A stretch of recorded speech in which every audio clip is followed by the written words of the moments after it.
Hello YouTube. It is Burbizuka. The doctor named the main mistakes of a healthy diet. A renowned doctor spoke about some of the myths about healthy eating that prevail in society. According to him, many foods are not suitable for a healthy diet, but people continue to eat them because of the belief in the opposite. The doctor immediately remembered fermented milk products with a long shelf life.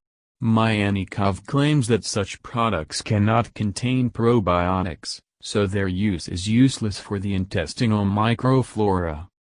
Myanikov also remembered about smoothies and harshly criticized this drink, because it contains a lot of sugar and lacks fiber. The doctor recommended eating whole fruits because it helps the body absorb fiber better. The expert also spoke about corn flakes. These are net carbs, zero fiber, well, in short, starch, he explained.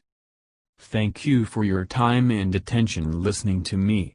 Don't forget to hit the like button and subscribe to our channel.